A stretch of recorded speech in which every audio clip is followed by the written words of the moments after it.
Entonces, dejo al doctor José Luis con su clase de oferta y demanda, y nos estamos viendo el próximo martes para culminar la última clase de sistemas de información.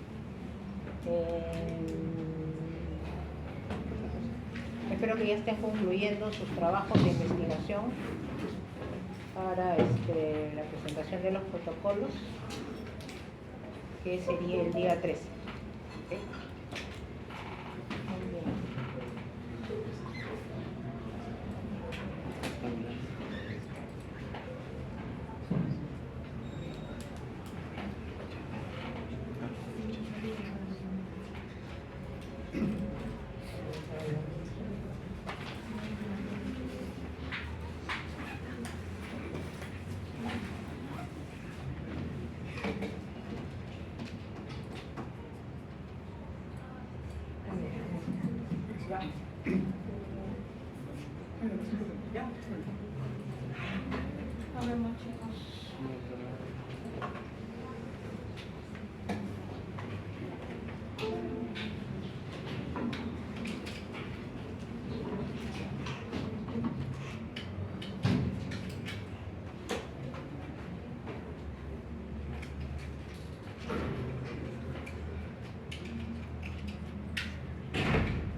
Buenas tardes con todos.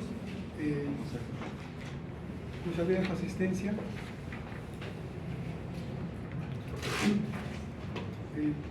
Continuando lo que es gestión sanitaria, el día de hoy vamos a hablar sobre lo que es oferta y demanda.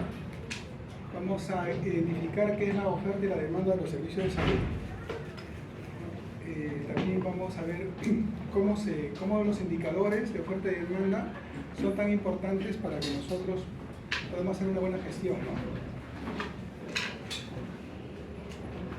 Entonces, hay que determinar unos conceptos. La población total percibe un problema de salud o no lo percibe, ¿no? De dos puntos de vista, ¿no? Si la población lo percibe, va a tener una necesidad, ¿no? Entonces, ¿por qué? Porque la población piensa de que necesita una atención en salud, ¿no? Y si piensa que no necesita atención en salud, porque muchas veces ha pasado donde la población no recurre al establecimiento o a un personal de salud, ¿no? Entonces esto va a originar una demanda insatisfecha, ¿no?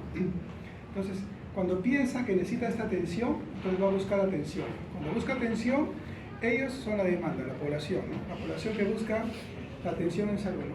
Y si no busca atención en salud, a pesar que lo necesita, ¿no? Va a echar mano de otras, se podría decir, otro tipo de proveedores de salud, llámese medicina alternativa, curanderos, ¿no? Que muchas veces pueden complicar el cuadro clínico, ¿no? Si busca atención en salud, va a elegir qué proveedor desea, ¿no? Qué institución prestadora de servicios de salud es la que le puede brindar la solución a su problema de salud. Llámese SIS, Salud, o las entidades privadas, ¿no? De acuerdo también al tipo de IAFA que tenga, ¿no? Tipo de seguro. ¿Ya? Entonces va a utilizar nuestra cartera de servicios, ¿no? Entonces va a obtener una atención de salud. O también se puede dar el caso que no obtenga una atención de salud por diferentes motivos, ¿no? Entonces su necesidad, su utilización no va a ser adecuada, ¿no? Entonces, en la evaluación de los servicios de salud, nosotros vamos a tener una demanda y una oferta, ¿no? Esta demanda que hace la población o esta oferta mediante los recursos, sea económicos que pueda tener, el establecimiento de salud los absorbe mediante procesos, ¿no? Y se llama cartera de servicios. La cartera de servicios es lo que el establecimiento de salud ofrece para que pueda solventar esta demanda, ¿no? Entonces, ello lo que va a traer es que hay un resultado, ¿no? ¿Ya? O sea, una satisfacción del paciente en el tema de su salud mediante una cobertura que brindamos, ¿no? Y esa cobertura puede ser a nivel preventivo o promocional. A nivel preventivo puede ser en prevención primaria, secundaria o terciaria, ¿no? Puede ser en el periodo prepatogénico o patogénico, ¿no? Y ellos, si nosotros tenemos estos resultados, va a tener un impacto, ¿no? Este impacto se va a dar bien en disminución de las enfermedades más frecuentes o también en la mortalidad, ¿no? Que es lo que buscamos, ¿no? Entonces, ¿qué es una necesidad? Es aquello que realmente se requiere para el logro del fin buscado, ¿no? En el tema de salud, esa es una necesidad, ¿no? ¿Qué es una demanda? Son las manifestaciones de la necesidad real, ¿no? O ficticia, ¿no? Es la necesidad que percibimos, ¿no? Que puede ser, que es en forma de demanda, ¿no? Que es para ser atendida, ¿no? Y que esa oferta son lo que nosotros ofrecemos, ¿no? Un conjunto de bienes y servicios para tratar de cubrir esa demanda, ¿no? Entonces, hacemos un análisis de la demanda, ¿no? Entonces, el análisis de la demanda viene a ser la punta del iceberg, lo que realmente se requiere, ¿no? Como se hizo por la LONDE en el 78, ¿no? Se pudo ver que verdaderamente no es la infraestructura, no es los recursos humanos, no es la tecnología, ¿no? Sino son los hábitos saludables lo primero que se debe. O sea, no es la enfermedad lo más importante en el tema de salud, ¿no? Sino actuar sobre todo lo que son los determinantes sociales, ¿no? Ya han tenido una clase, me imagino, de determinantes sociales y ya han podido ver que hay un instrumento de gestión que es el análisis situacional de salud, que es el que nos permite a nosotros poder hacer una primera interpretación de la importancia del tema de salud, ¿no? Entonces, en el análisis de la demanda nosotros vamos a utilizar indicadores, ¿no? Para poder nosotros evaluar qué es lo que realmente requiere la población, ¿no? Entonces, en estos indicadores va a haber indicadores sociodemográficos, de saneamiento básico, indicadores de salud y de accesibilidad, ¿no?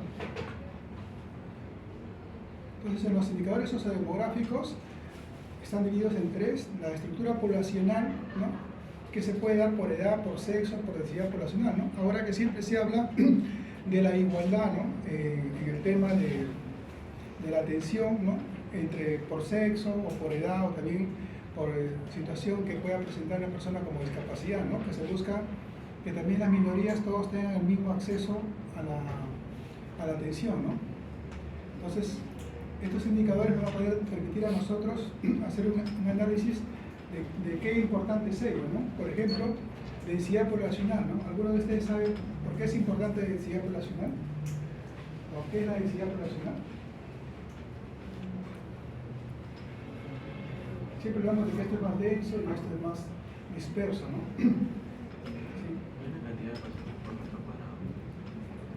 Sí. Sí, entonces, pero tiene que ver la superficie, ¿no? Con la población, ¿no? En este caso en salud. Pero, ¿qué es lo que nos trata de medir? O sea, ¿para qué me sirve el indicador? Eso es lo que ustedes tienen que entender, ¿no? Como médicos, nosotros tenemos que saber interpretar el indicador.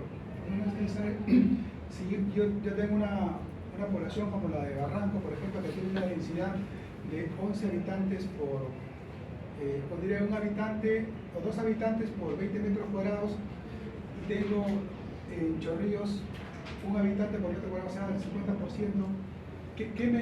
¿Para qué me sirve saber la densidad? ¿Para qué me sirve saber que en un lugar la densidad es mayor que en otro? ¿Saben qué me sirve salud? ¿El hacinamiento? Por el grado de hacinamiento y porque hay mayor riesgo de enfermedades, ¿no? Tiene que ver con eso, mayor enfermedades. Muy bien. Igual también vamos a ver los indicadores de cambio demográfico, ¿no? La tasa bruta de natalidad, de fecundidad, ¿no? El crecimiento demográfico, el nacimiento, la mortalidad, la migración, que es importante, la esperanza de vida al nacer, ¿no? Y los indicadores económicos, como la tasa de pobreza, nivel de escolaridad, el PIB per cápita o el nivel de ingreso, ¿no? O el índice de desarrollo humano, ¿no? Lo vamos a ir desarrollando rápidamente también con algunos ejercicios, ¿ya? Entonces,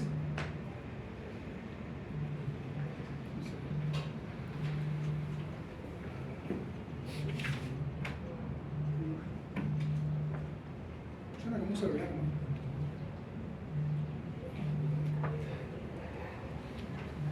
Muy bien. Ya. ¿Puedes poner el bote?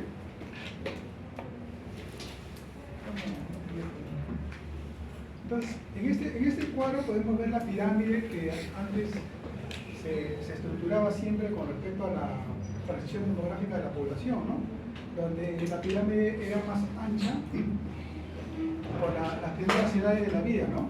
Y se acortaba mientras más envejecíamos, ¿no? Eso indicaba que la esperanza de vida era menor, ¿no? Pero ahora la pirámide ha ido cambiando, ¿no? De tal manera que se ha ensanchado en los extremos de la vida, por eso es una mayor esperanza de las personas para tener mayores años, ¿no? Entonces, mayores de 80 años inclusive tienen... Pero la idea es que no es que vivas más años, sino que vivas con calidad, ¿no? Es lo que se busca saber, ¿no? Y por ejemplo, es un cuadro por sexo, ¿no? Donde se puede ver que casi siempre ha habido una igualdad entre el varón y la mujer, ¿no? Con respecto al sexo, ¿no? Pero no las mismas igualdades que se deberían dar en otras situaciones. Por grupo etario, este es un cuadro por grupo etario, ¿no? En el cual nosotros, esto pertenece a la red Barranco Chorrillos Surco, ¿no? Que es una red que uno conoce porque trabaja ahí, ¿no? Donde el cual tiene como ejemplo una población total de 612.000, ¿no? Donde tenemos menores de 1 año, de 1 año a 4 meses, de 5 a 9 años, ¿no? De 0 a 9 años también nos consideran, de 10 a 14, de 15 a 19, de 10 a 19 y así, ¿no? También en este cuadro podemos ver las mujeres en edad fértil, de 15 a 49 años consideradas, ¿no? Y los nacimientos, ¿no? Este cuadro nos sirve a nosotros a saber en la población porque es sobre qué voy a trabajar, ¿no? Si yo quiero saber la tasa de fecundidad, yo tengo que saber cuáles son mis mujeres en edad fértil, ¿no? Para yo saber qué actividades voy a realizar, cuál es la importancia. Igual, ¿no? Si yo quiero trabajar en la tasa de natalidad o fecundidad o de los nacimientos de vivos también, ¿no? Igual cuando quiero ver las enfermedades crónicas. Entonces, la densidad poblacional, ¿no? Como dijo su compañero, tiene que ver con el área geográfica, ¿no? Y con la población, ¿no? En este cuadro podemos ver nosotros que a nivel de esta red, ¿no? Tiene un área geográfica de 77 kilómetros cuadrados, ¿no?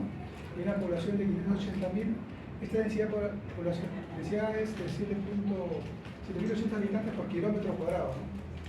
Si ustedes pueden percatarse, Barranco, a pesar de tener menos población, debido a que también tiene menos área geográfica, tiene una densidad que es el doble de lo que es Chorrillos y Surco, ¿no? Entonces, eso también a nosotros nos hace evaluar posibles lugares de riesgo, ¿no? Y por eso es que de acuerdo a eso se hace la interpretación en el ACIS. El ACIS es un documento que lo hace el gobierno local, ¿ya? O sea, el gobierno distrital, ¿no? Con la finalidad de poder ver dónde están los focos de posibles enfermedades, ¿no? Para tratar de hacer lo que se llama prevención, que es lo que buscamos en salud, ¿no? Entonces, en los indicadores de cambio demográfico, lo que nos importa a nosotros es saber la tasa bruta de natalidad y la tasa de fecundidad, ¿no? La tasa bruta de natalidad es el número de nacidos vivos sobre la población por 1000, ¿no? Y la tasa de fecundidad son el número de nacidos vivos sobre las mujeres en edad fértil por 1000, ¿no? Recuerden que estas tasas por 1000 pueden ser por 1000, por 10.000, por 100.000. Eso va a depender de cómo lo queremos expresar y también va a depender de la cantidad de población. Pues si tengo una población de millones, es importante que lo exprese por 10.000 o por 100.000, ¿no? Pero si tengo una población de 1000, pues voy a expresar de acuerdo a este indicador, ¿no? Que eso uno mismo hace un análisis de cuál es el más adecuado. Acá hay un ejemplo de tasa de bruta de natalidad, ¿no? Entonces tenemos 10.000 nacidos vivos en una población de 600.000 habitantes, ¿no? Entonces aquí la pregunta es ¿cuál es la tasa bruta de natalidad, ¿no? Entonces, aquí se emplea fórmulas en el examen y le van a preguntar a ustedes si le van a dar los datos, ¿no? E inclusive les pueden dar un distractor, ¿no? ¿Qué es lo que va a pasar? Casi siempre les van a dar un distractor porque es el tema de que uno tiene que tener claros los conceptos. Es sencillo, pero el distractor a veces te puede hacer pensar que también tiene ese valor que ver ahí en el tema, ¿no? Pero la fórmula es bien clara, ¿no? Nacido vivo sobre población por 1000. Entonces, como pueden ver, sale 16,6 nacidos vivos, ¿no? Donde se usan los dos valores, ¿no? Y la tasa de fecundidad pasa lo mismo, ¿no? El número de nacidos vivos por mujeres en edad fértil, ¿no? Aquí te dan el número de mujeres en edad fértil, es 180.000 y es 55.5 nacidos por 1.000 mujeres en edad fértil, ¿no?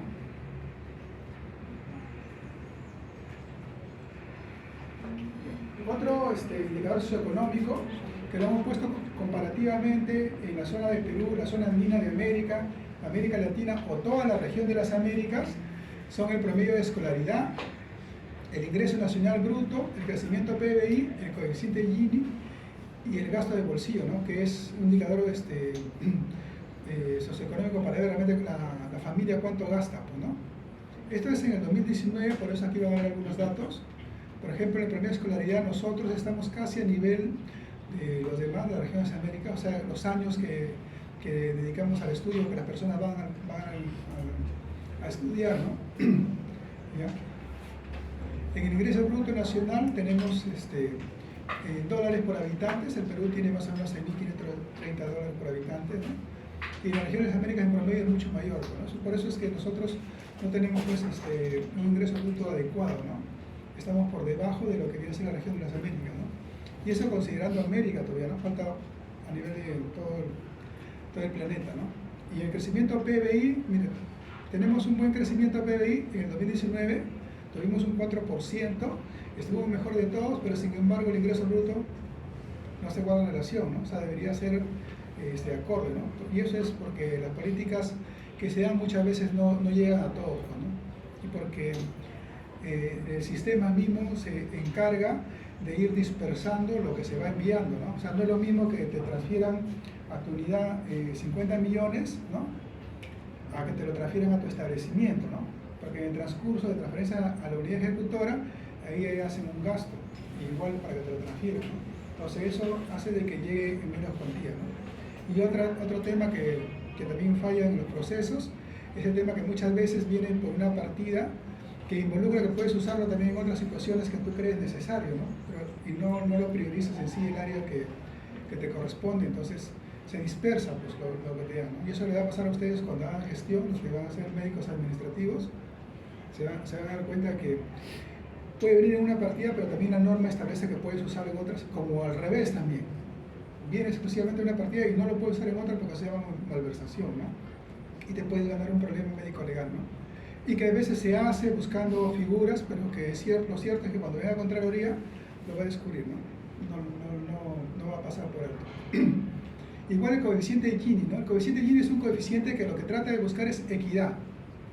O sea, si es que hay equidad en la población, ¿no? Bueno, y eso es lo que manifiesta, tenemos 43.3, ¿no?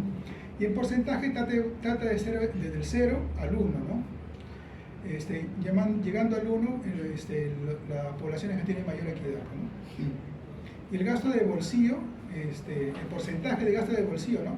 Pero esto de acá lo medimos siempre con los seguros, ¿no? Recuerden que nosotros tenemos un seguro que es universal, ¿no? Que abarca a toda la población, entre comillas, pobreza, extrema pobreza, porque se supone que los que no están en esa situación pueden contar con otro tipo de seguro como salud o una EPS, ¿no? Otro indicador económico que tenemos que hablar es la tan llamada población económicamente activa, el PEA, ¿no? O sea, es aquella población que tiene trabajo. Ahora también va a haber un PEA que está ocupado adecuadamente, ¿no? O sea, aquellos que tienen un trabajo adecuado, porque también existe la sobreexplotación. Entonces, ese es un ejemplo, ¿no? De una población de Lima que casi llega a los 10 millones de habitantes, ¿no?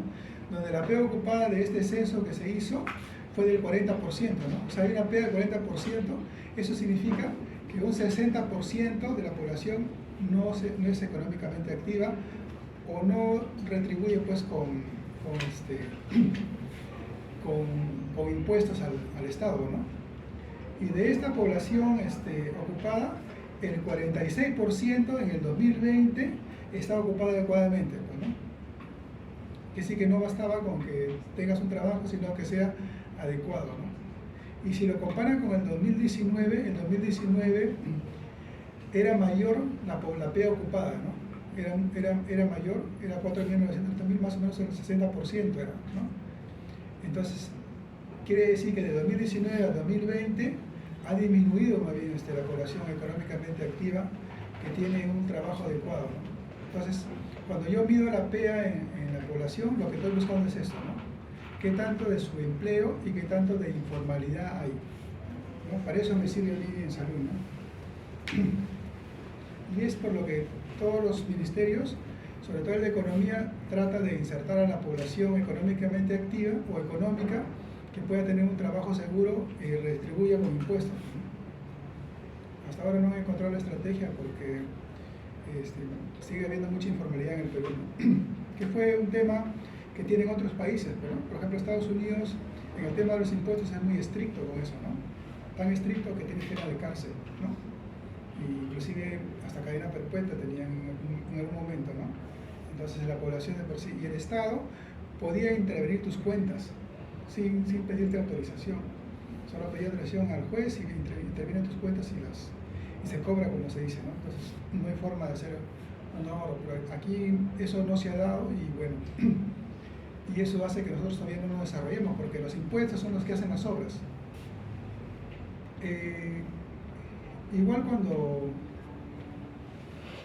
vemos en estos indicadores, también es importante saber cómo estamos estratificados. Esto se llama la estratificación, ¿no? ¿Cómo está estratificado los distritos, ¿no? Este es Barranco, por ejemplo, ¿no? Lo que es amarillo, ¿no? Es medio alto, ¿no? Lo que es morado es alto, ¿no? ¿Cómo está estratificado? Este es de la encuesta nacional de hogares que hubo, la última encuesta, ¿no?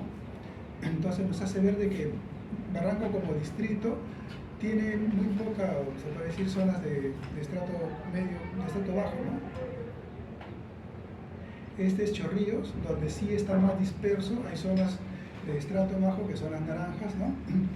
Hay zonas de estrato alto, que esta es la zona de acá, no sé si conocen la Encantada, ¿no? Y este es Surco, ¿no? Surco también tiene algunas zonas de estrato bajo que son las naranjas, pero la mayoría tiene un estrato alto o medio, ¿no? Medio alto. Entonces, eso nos hace ver cómo estamos estratificados aún así como distrito, ¿no? Y el otro tema que vemos aquí en los indicadores de la oferta, de la demanda, diré, son los indicadores de saneamiento básico, pues, o sea, los servicios básicos, cómo estamos en servicios básicos, ¿no? Entonces, es importante saber de estos indicadores cuál es el porcentaje de familias que usan agua potable, ¿no? Por eso que uno de los eslogans de PPK era eso, pues, ¿no? Agua para todos, ¿no? No sé si ustedes vieron en esa época, ¿no? Pero PPK decía de que él iba a hacer que todos tuvieran agua potable, ¿no? Pero nunca se cumplió porque lo vacaron, ¿no? Y no sé si lo llegaría a cumplir también. Porque no es un tema de...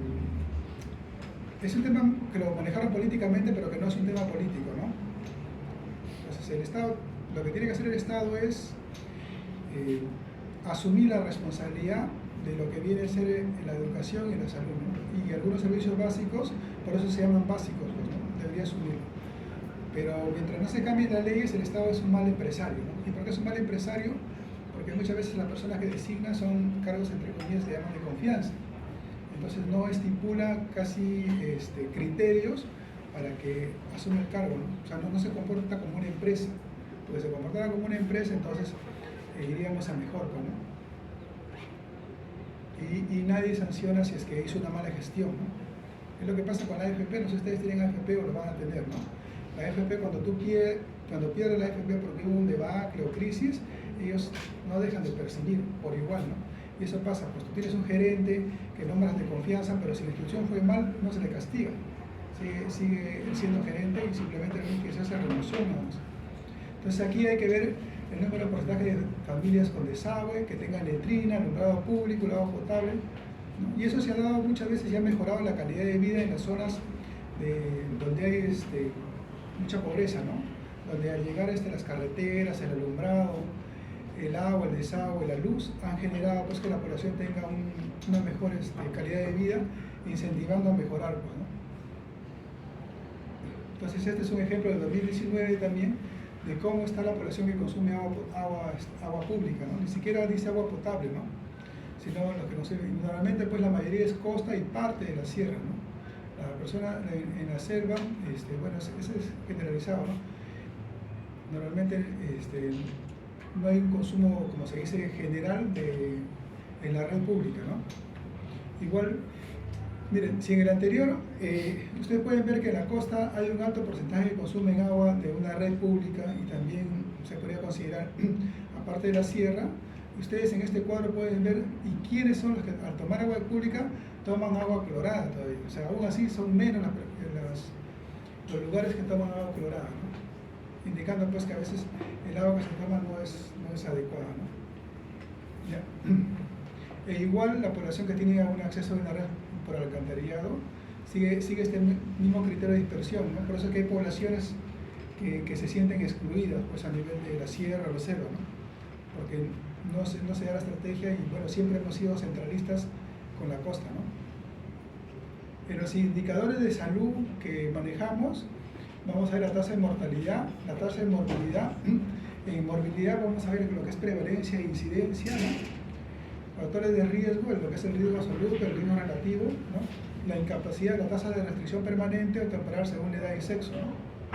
¿Ya? Y los años de vida potencialmente perdidos y los años de vida ajustados por discapacidad. Casi al terminar de la diapositiva hay algunas preguntas que les voy a hacer, traten de no dormirse. Sé que indicadores es algo que a veces no nos gusta, pero es parte de la gestión de ustedes cuando sean profesionales. Parece que cuando ustedes van a hacer el CERUM, ustedes tienen que saber los indicadores porque tienen que saber a qué van a actuar, ¿no? Si no, vamos a hacer lo que muchos hacen, ¿no? Solamente asistimos, pero no razonamos, ¿no? Entonces la idea es tener un criterio más amplio, ¿no? Entonces los indicadores de salud en comparativo, este mismo cuadro a nivel de América y las regiones, ¿no? La mortalidad materna en el Perú está un poco incrementada con relación a las Américas, ¿no? Pero no está pues, en exceso, ¿no? Y la mortalidad neonatal sí está un poco más alterada, ¿no? Porque si es 7.7, 10 son casi 2.3, que equivale casi a un 20%, ¿no? Es diferente 70 de 67.2 a 10 de 7.7, ¿no? Entonces, comparativamente aquí hay como un 20 y tantos % de mortalidad materna en comparación a las Américas, ¿no? La mortalidad infantil, ¿no? También es 15 por 1000 nacidos vivos, ¿no? A las regiones Américas que 12.2, ¿no? Y aquí lo que nos tiene preocupantes a nosotros, ¿no? La incidencia de TBC, ¿no? En las Américas es 28.1 y el Perú tiene una incidencia de 116, ¿no? Habitantes por cada 100.000, ¿no? TBC. Por eso que el Perú, estos indicadores son los que miden el grado de pobreza en un país, pues, ¿no? Porque expresan no que se ha muerto una madre, no que se ha infectado un paciente con TBC, sino que un paciente con TBC, para que lo tenga, tiene que tener pues, su desarrollo, pobreza, hacinamiento, ¿no? Porque saben que es la forma, no conoce bioseguridad o no conoce normas para poder prevenir, ¿no? Cómo cuidarse, ¿no? Y también existe la educación, pues, ¿no? Entonces, como son personas que no tienen una educación sólida, entonces tienden a minimizar el riesgo del contagio de TBC, ¿no? Que es lo que muchas veces hacemos nosotros, ¿no? Entonces, ¿qué pasa con una persona con TBC? Inclusive, en alguna ocasión, conversaba yo con un estudiante de medicina, ¿no? Y ante un paciente que pasaron por el servicio de TBC y fueron a hacer una entrevista, pues, ¿no? de lo que es APS. Y cuando subieron a informar me dijeron, doctor, ¿sabes qué? Le hemos entrevistado justo, nos enteramos que era paciente con TBC. Yo le dije, ¿te alejaste? ¿Usaste tu mascarilla? No, me dice, doctor, ¿cómo le voy a hacer eso? ¿No? Entonces yo digo, no se trata de cómo le vamos a hacer eso, porque aquí lo que se tiene que ver es el riesgo de salud pública, ¿no? Lo que te va a contagiar es lo que tú vas a llevar a otras personas. O sea, se trata de eso, sino que a veces, mire, si un estudiante de medicina todavía no tiene claro ese concepto, entonces ahí es el tema, ¿no? Pues a veces, ¿qué pasa con muchas de las personas cuando tienen su pareja, ¿no? Está gripada, igual están pensando en la pareja, ¿no? No importa, dice, no me va a pasar nada, ¿no? Desde ahí, de esas cosas pequeñas, se ve nuestro criterio pues, en salud pública, ¿no? Si nosotros somos los primeros que tendríamos que aconsejar, pues que la persona tose adecuadamente, hiciera higiene respiratoria, ¿no? O usase una mascarilla en todo caso, ¿no? Y nosotros cuidarnos porque al cuidarlo a él también vamos a cuidar de no llevar transmitir pues un poco, ¿no? Entonces, si en esas cosas pequeñas se ve que no tenemos muchos de nosotros los criterios claros, imagínense pues en la tuberculosis, ¿no? Porque la tuberculosis no te mata ni bien te contagias, no vas a morir por tuberculosis, va a pasar años pero para eso vas a contagiar a mucha gente. Y al paciente con tuberculoso hay que aislarlo, sobre todo cuando está de BK positivo, ¿no? Tiene que tener un ambiente aislado para él solo, tiene que tener sus utensilios para él solo, porque hay que evitar los vomites, ¿no?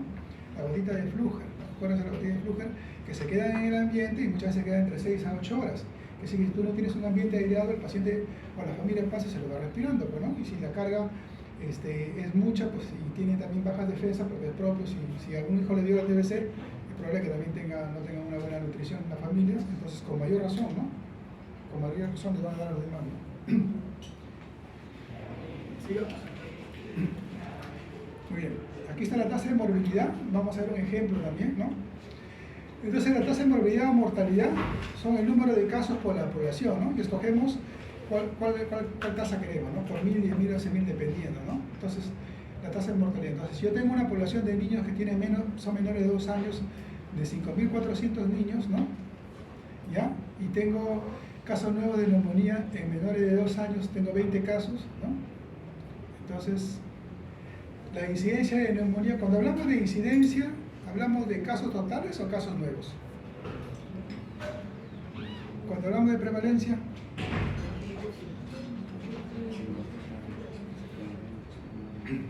ya, entonces, ¿cuál es la incidencia de neumonía de esta población de menores de 2 años? Entonces son los casos nuevos, ¿no? 20 casos nuevos sobre la población, ¿no? Si dijera la prevalencia serían todos los niños, ¿no? ¿Ya? Entonces sale 0.037. La tasa de neumonía acá sí no está mal, debería ser menor de 2 años, es de 3.7 por 1000, pero sería mejor que sea 37, el número más exacto, ¿no? Entonces, en el examen va a venir así de sencillo, pero los conceptos, y si uno lo conoce bien, lo va a hacer, ¿no? Entonces, la tasa de morbilidad, ¿no?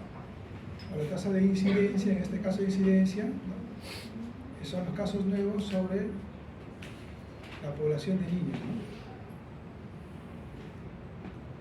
Aquí hay otros ejemplos de tasa de incidencia, ¿no? Donde te dan estos valores, ¿no? Entonces te dice de tuberculosis, ¿no? Acá te dan el total de tuberculosis de cada distrito y acá te dan los nuevos que han tenido en ese año, ¿no?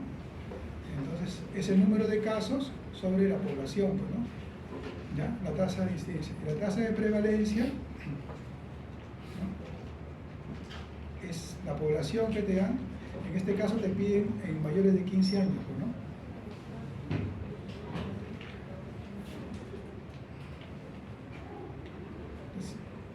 Esto que parece una pregunta sencilla va a venir, porque es importante que nosotros sepamos, la tengamos bien clara, porque más allá del número que sepamos que hay que saberlo, es saber interpretarlo, ¿no?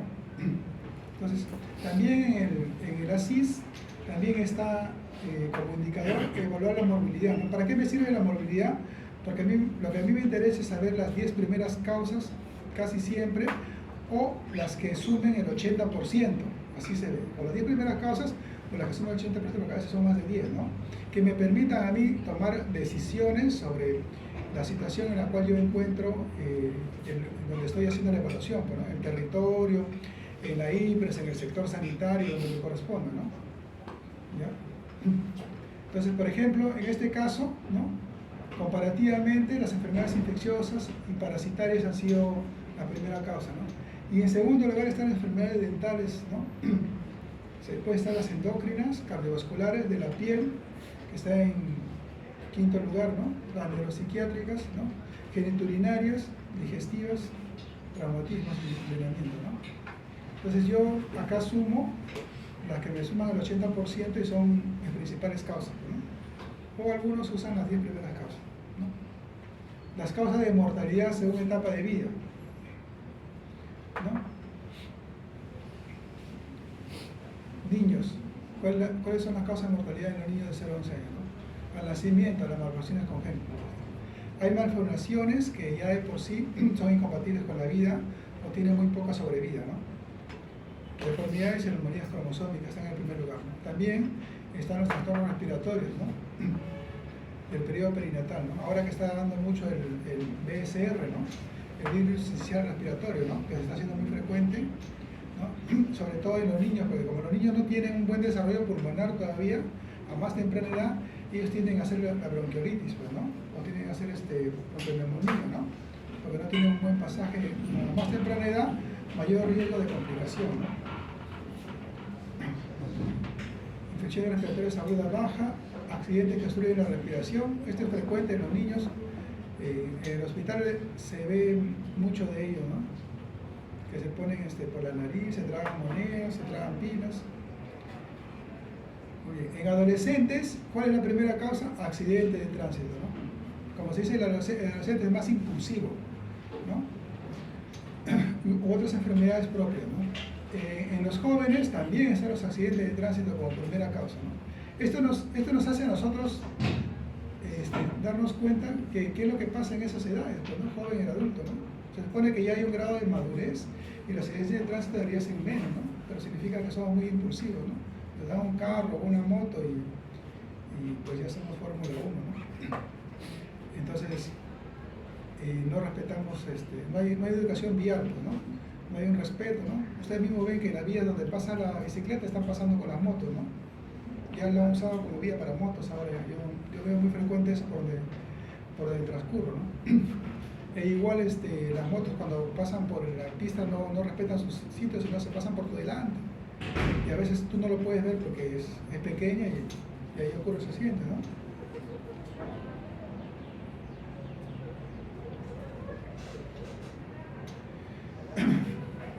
Este es otro cuadro que nos hace ver la mortalidad por cáncer, mire, ¿no?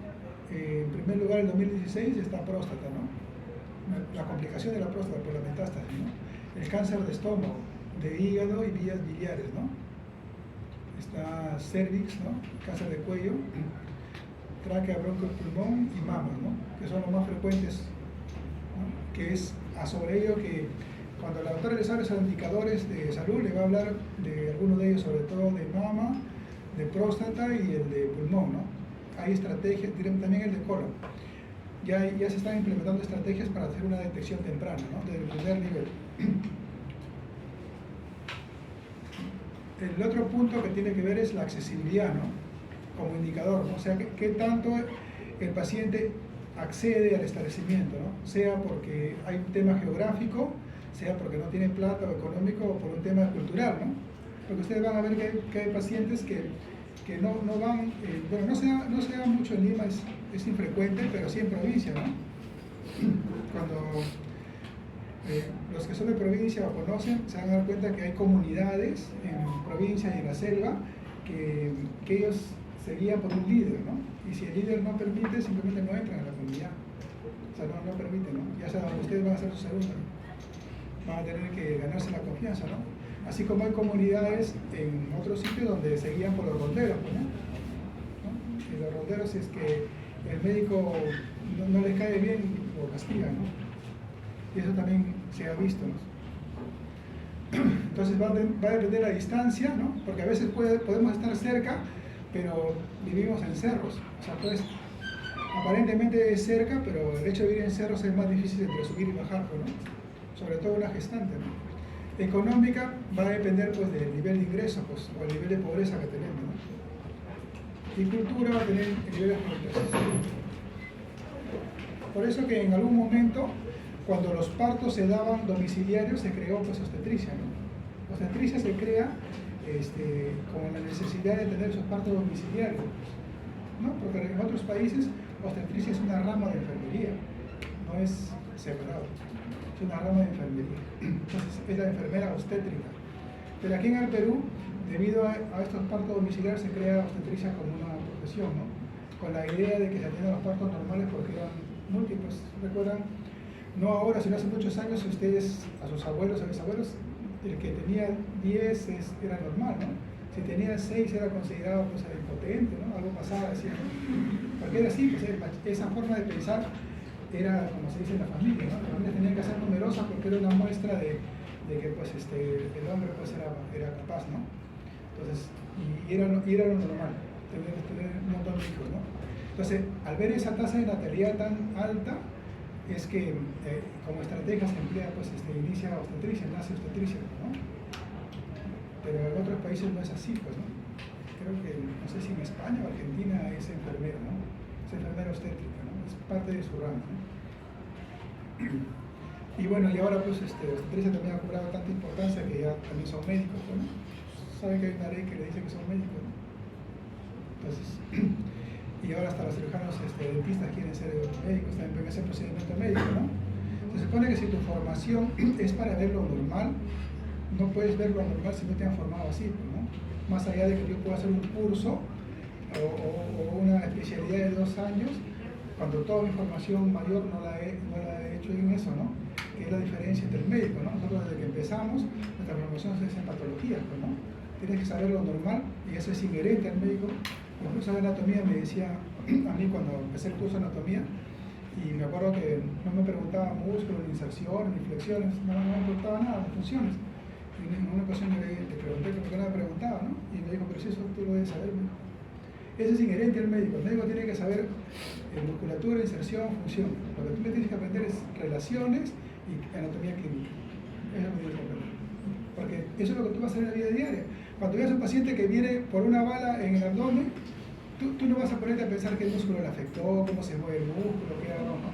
Sino tú tienes que saber a ese nivel hasta dónde llegó y qué vaso va, y clínicamente qué puede tener, ¿no? Y si te presenta un shock, tienes que decir, se agarró la aorta o la cava, ¿no? Tú tienes que saber, porque al momento que tú vas a ingresar a sala, pues no te vas a poner a buscar, porque hasta que busques el paciente sigue sangrando y a veces no encuentran ni sangre. Entonces tú más o menos tienes que tener un poco de criterio, para eso nos han formado. Por eso que desde nuestra formación siempre nos forman en patologías, ¿no? Por eso yo siempre les digo a los internos que están en el establecimiento, les digo que traten de hacer un seguimiento al paciente hasta el final, para que eso te va a dar más clínica, ¿no? Parece sencillo a veces hasta una faringitis, pero cuando ustedes sean médicos van a haber pacientes que le van a regresar a su consulta solo para decirle que no se han curado de la faringitis, que usted le dio un tratamiento para paracetamol. Y el paciente no les va a ver a ustedes como ustedes dicen, pero dieron la faringitis, sino el paciente lo ven a usted como que usted no sabe nada, porque no me ha curado, pues. Y eso pasa porque como no hacemos seguimiento al paciente, no nos damos cuenta que hay pacientes que cuando tienen algo agregado va a demorar un poco. Y si yo me doy cuenta de eso, yo le puedo decir, señora, se le va a demorar un poquito más, o tenga esto, o algunas medidas que yo le debo decir, ¿no? Porque pasa, y les va a pasar que ustedes dicen al paciente que sí, que trate de evitar el contagio, que tosa de costado, o que tome líquidos tibios, todo lo demás, pero la señora sale de ahí y lo está mandando al colegio nuevamente, ¿no? Entonces la carga sigue, ¿no? Y no todos las virosis dan cierta inmunidad, ¿no? Y si que pasado un tiempo te vas a volver a contagiar, te vas a volver a tener, ¿no? Porque recuerda que tiene varios subtipos. Entonces, eso va a pasar. Entonces, el paciente no lo va a... Por eso es que en el seguimiento tú te vas a ir dando cuenta en lo que se llama tu experiencia, ¿no? Te vas a dar cuenta que el paciente no va bien, lo vas a interpretar, decir, este tipo de pacientes cuando tienen un poquito de alergia no me van bien. Porque los pacientes con alergia no van bien muchas veces. Porque siempre hacen un poquito más de inflamación o secreción y eso produce más resequedad y se condiciona, entonces tienes que manejarlo un poquito diferente, ¿no? A pesar que la norma dice resfrío, paracetamol y sintomáticos, no le des nada. Y te vas a dar cuenta que el que no tiene ese trasfondo va más rápido, ¿no? Inclusive con alergia muchas veces hay algunos que tienen diferentes. Las alergias no se comportan igual en todos, ¿no? Algunos que con una poquita de dosis hacen un cuadro grave y otros no. Entonces pacientes inclusive vienen a los 2 días y ya están con el pecho cerrado, ¿no? Entonces tú te vas a dar cuenta con el seguimiento. Entonces es importante que hagan el seguimiento y segundo que aprendan patologías. Lo normal, apréndanlo al inicio y ya déjenlo para que lo maneje la enfermera. A mí me pasaba eso cuando estaba en la maternidad. Bueno, y espero que ustedes también se vayan al hospital y se queden ahí, porque si no, no van a aprender a atender partos adecuadamente. Recuerden que el salud van a estar solos. Y cuando la obstetriz no quiera salir el niño, a ustedes les va a llamar y ustedes son los responsables. En realidad el parto es natural y es sencillo, pero cuando se complica y uno sabe qué hacer, puede salvar una vida. Y eso es importante, pero uno tiene que verlo. Entonces en los hospitales siempre hacer el seguimiento cuando termine en sala, en qué terminó, ¿no? Si realmente era algo que era ineludible o quizás sí se pudo haber hecho algo, ¿no? Porque eso nos pasa a nosotros, por ejemplo, en el materno donde estoy, ¿no? En el materno donde estoy, cuando uno hace la casuística con el hospital, nos damos cuenta que del 100% que hemos referido, porque se demoró y por lo que sea, siquiera un 50-60% terminaron en parto normal. Entonces la pregunta, ¿el médico refirió mal o el médico refirió bien y el paciente cambió, ¿no? Pero la norma es clara, ¿no? La norma te dice, por ejemplo, si uno tiene una pérdida de líquido, esperar 6, 12 horas y ya debes referirlo, ¿no? Si tienes una cesareada, ya tienes que referirlo, ¿no? Y así, la norma te lo dice, ¿no? Pero sin embargo, el hospital termina normal, pero eso es porque es el hospital, pues, ¿no? Porque puede manejar y si no se complica, ¿cómo haces tú tomando las atribuciones en tu establecimiento? Si se te complica, en ese momento el hospital lo que te va a decir es porque te lo has mandado, ¿no? Entonces uno tiene que tener los criterios claros hasta qué punto, pero siempre es bueno ver cómo desarrollar, sobre todo que les va a pasar a ustedes atonías uterinas y retención de placenta les va a pasar, sobre todo en pacientes que tienen infecciones urinarias, les va a pasar. Entonces eso tiene que manejar en su criterio, ¿no? Entonces tienen que saber que van a tener que meter la mano y hacer su masaje, ¿no? Y usar su misoprostol, ¿no? Esa es parte del manejo de la atonia uterina y van a salvar vidas, pero las dosis adecuadas, claro. Muy bien, entonces en estos indicadores de accesibilidad, acá está la pregunta, lo voy a después. Siempre hago preguntas, el examen va a ser casi parecido, es una forma de practicar. Pero se me achicó todo muy rápido.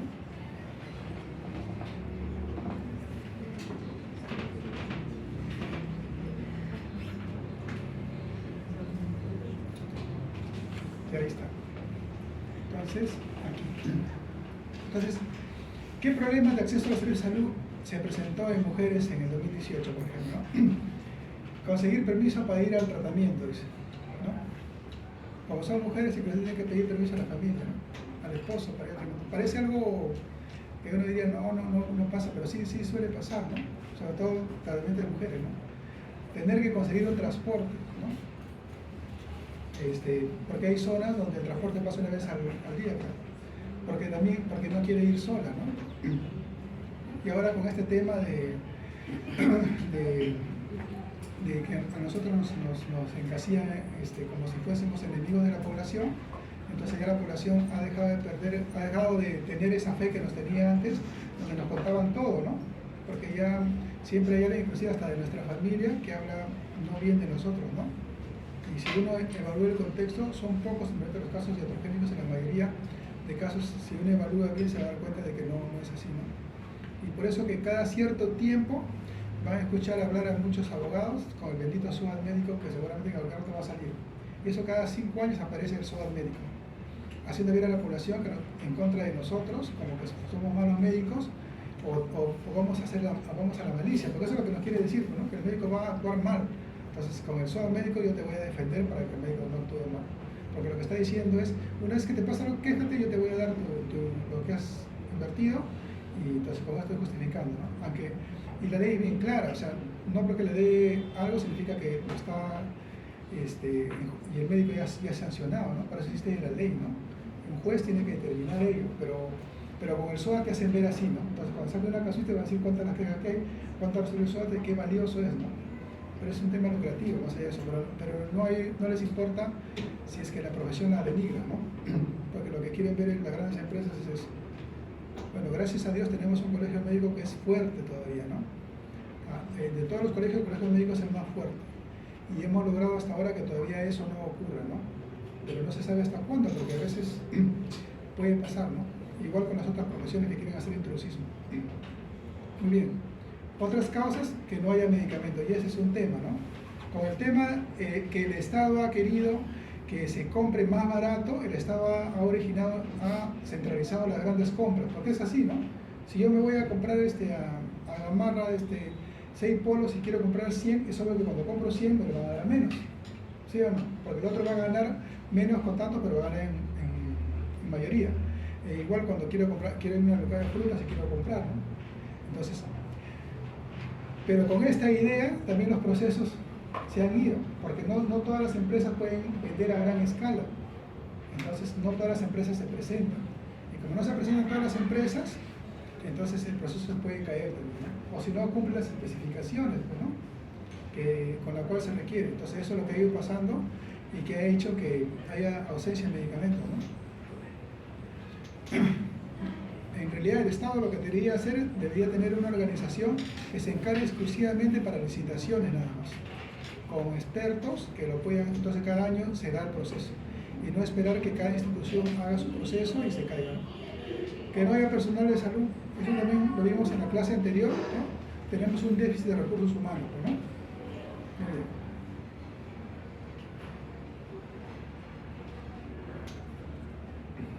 ¿Cómo ha ido evolucionando las situaciones? Entonces, ¿cómo medimos la demanda? Y la oferta, ¿cómo se puede medir la demanda, no? Cantidad de atención, el tipo de atención que se recibe, el grupo poblacional específico que demanda, periodo de tiempo en que ocurre el requerimiento, el tipo de proveedor que ofrece los servicios, ¿no? Entonces, la demanda va a variar de múltiples factores, ¿no? Desde que geográficamente somos inaccesibles, ¿no? O también las tarifas elevadas, ¿no? E inclusive en el Estado las tarifas muchas veces no son adecuadas, ¿no? Acá hay una pregunta, ¿no? Entonces, ¿cuál sería la definición de oferta? ¿Tienen asistencia? ¿Ya se pusieron todos? La asistencia no se olvida, porque la doctora es muy estricta con la asistencia. 5 pasos creo que no lo van analizando.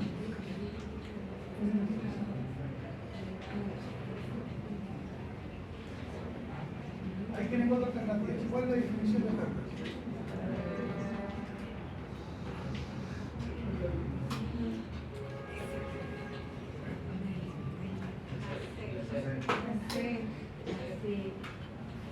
Muy bien, ¿no? Y aunque no lo crean, los otros también tienen que ver con alguna respuesta. No son respuestas. Cualquier respuesta, sino la idea es que nos sirva, ¿no? Pero si no, no vamos a hablar del día. ¿Cuál de los siguientes términos está directamente relacionado con la oferta? ¿Ah?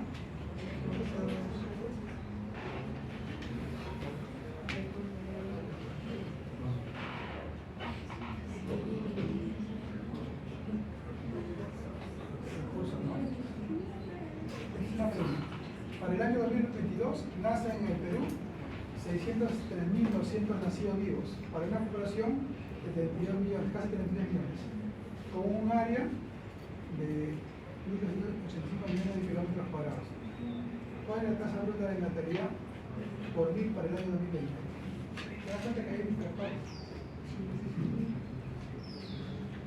Entonces, ¿qué valores tomamos ahí para la tasa de natalidad? La población total, ¿no? Bueno, la población de nacidos vivos. Entonces, la población de nacidos vivos sobre la población total. ¿Cuál es la respuesta?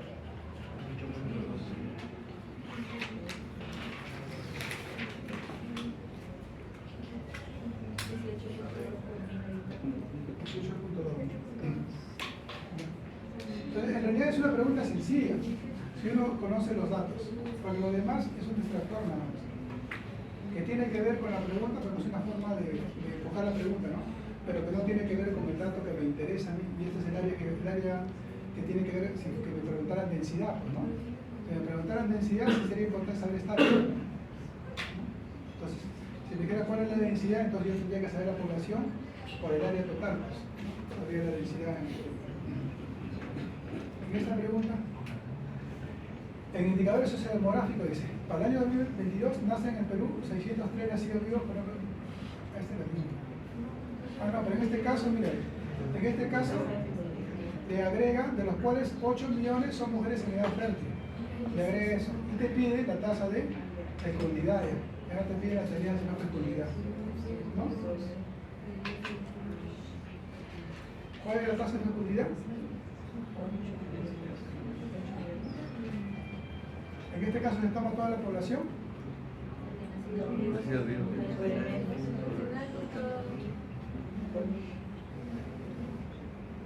A, B, C o D.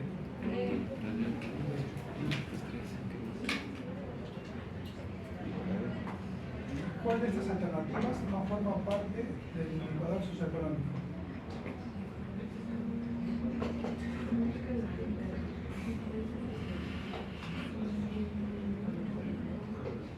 América Latina o Europa. Gasto de bolsillo, ingreso, escolaridad. Escolaridad es socioeconómico porque es lo de la pobreza, ¿no? gasto de bolsillo, ingreso nacional y escolaridad integra, ¿no? Acá Europa no integra indicadores económicos, inclusive ni América Latina, ¿no? Porque no es un indicador, ¿no? Los tres indicadores son estos tres primeros. Esos dos no son indicadores, ni el C ni el D.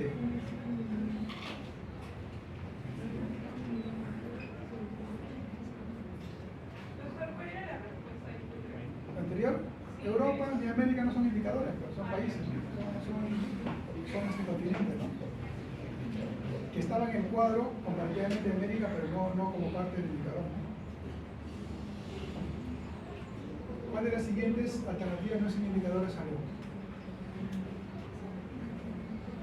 Tasa de mortalidad infantil, mortalidad neonatal, morbilidad, tasa de mortalidad materna, porcentaje de establecimientos en buenas condiciones. Indicador de salud, la B, ¿no? Porcentaje de establecimiento, ¿no?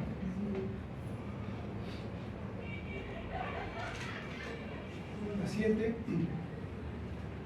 durante una revisión anual, ¿no? O sea, en un año han hecho una revisión, los médicos de un centro de salud encuentran que se presentaron 25 casos de neumonía en menores de 5 años, en ese año, ¿no? En ese año, es el 2021. En una población hay 6.735 niños menores de 5 años, ¿ya? Allá la tasa de incidencia de neumonía en niños menores de 5 años por cada 1.000 habitantes. ¿Cuál sería la respuesta ahí?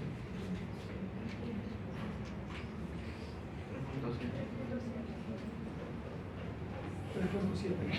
No se olviden que en este caso le piden por 1.000, porque si le pidieran por 10.000 sería 37, ¿no? Vean por cuánto le están pidiendo. ¿Cuál es la tasa de mortalidad más frecuente en adolescentes, jóvenes y adultos? Accidente de tránsito. Ahí está. María tiene 50 años, es hipertensa, vive en un distrito que se llama La Marca, en Guaitará, en el Huancavelica.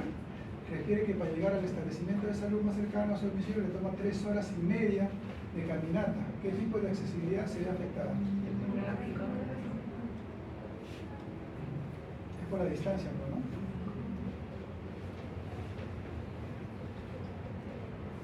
Y ese fue el análisis de la oferta. Ahora es análisis de la demanda. Ahora es análisis de la oferta, ¿no? ¿Qué es la oferta? Es la capacidad de respuesta a los problemas de salud, ¿no? ¿Quiénes son? ¿Hasta qué hora tenemos? ¿Ah? ¿Cuánto nos falta? 40. Entonces, en la oferta hay que ver la capacidad de respuesta a los problemas de salud, ¿no? ¿Quiénes conforman la oferta? Las instituciones, la infraestructura y el equipamiento es lo que conforman la respuesta, ¿no? ¿Pero qué instituciones? Las que brindan servicios de salud, ¿no? ¿Ya? Y eso va a depender de la competencia y la categoría que tenga cada establecimiento. En cambio, en el tema de infraestructura y equipamiento, es la capacidad física instalada en sus establecimientos, ¿no? Aquí en la oferta tenemos que hacer, estos son un ejemplo, el número de camas, número de consistorios, tipo de equipamiento que tengamos, ¿no? Para hacer un análisis, ¿no? ¿Cuáles son los factores de la oferta? ¿No? Uno es análisis, ¿no? Factores que conforman la oferta, ¿no? Los recursos humanos, los recursos financieros, los recursos humanos, la cantidad de recursos humanos por tipo de personal y condición, ¿no? ¿Ya? Acá se refiere pues a los profesionales, ¿no? Y diferentes categorías que están recursos humanos y capacitaciones, ¿no? Los recursos financieros, el gasto que tiene que tener cada establecimiento, o el gasto per cápita de salud, el presupuesto total y la fuente de financiamiento, ¿no?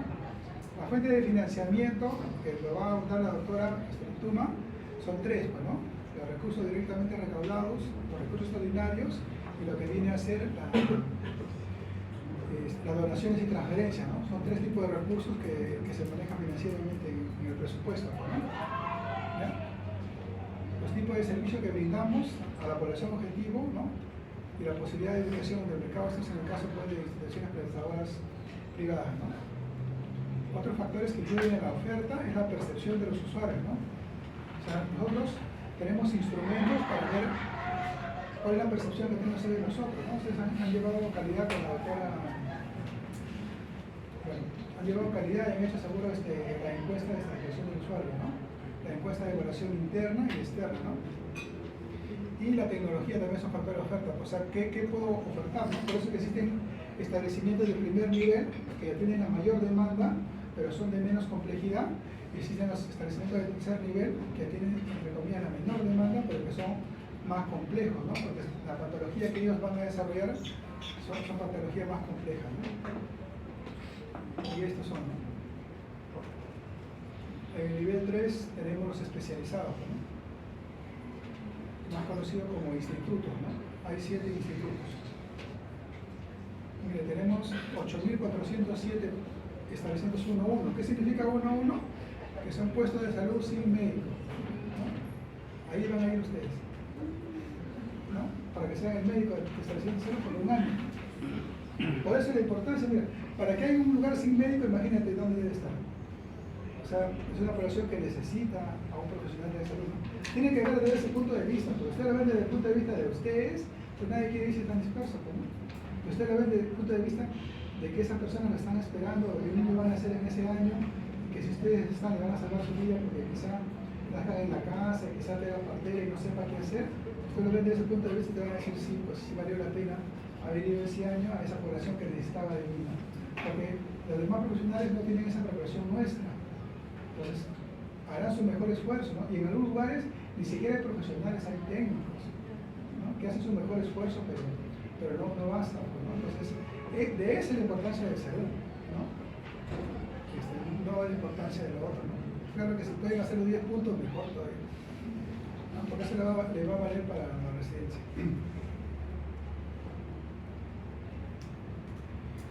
Entonces, acá en la evaluación de los servicios de salud, ¿no? Va a haber diferentes criterios como la disponibilidad, ¿no? Que tenga la población, los recursos, la accesibilidad, ¿no? La utilización de los servicios, que también lo estamos utilizando, ¿no? Que también utilizamos al recurso humano, o sea, que también el médico atiende la cantidad de pacientes que merece, la enfermera, la obstetriz, que también usamos nuestras camas, ¿no? O hay un factor de que no se usa bien, ¿no? Si hay una buena productividad, si eso se refleja en una buena eficiencia, ¿no?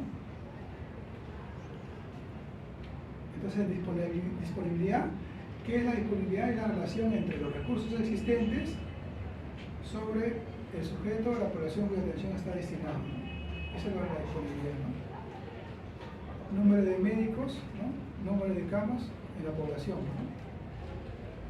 Entonces, en disponibilidad de recursos, por ejemplo, este es un ejemplo también en nuestro territorio, en América, ¿no?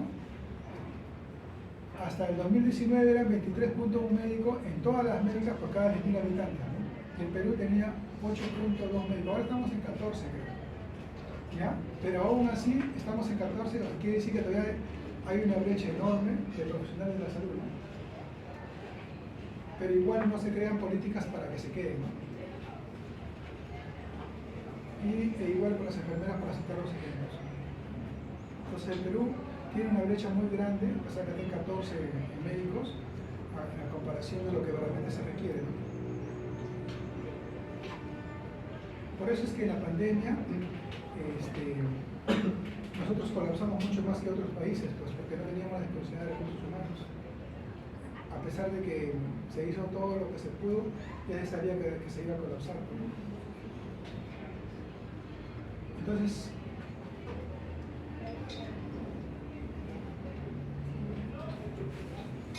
es los recursos existentes sobre la población, ¿no? Entonces, este es un ejemplo del distrito A que tiene una población de 49.800 y tiene 12 médicos, ¿no? ¿Ya? Entonces la tasa es los habitantes, ¿no? Por médico por 10.000, ¿no? En este caso también hay una tasa de 10.000, ¿no? ¿Cuál es la tasa de disponibilidad de médicos en esta población? Quiere decir que por cada 10.000 habitantes, si uno lo divide por regla de 3 nomás, ¿no? Sale 2.4. Si hubiera 50.000 sería 2.5, ¿sí? Quiere decir que hay 2.4 médicos por cada 10.000 habitantes, ¿no?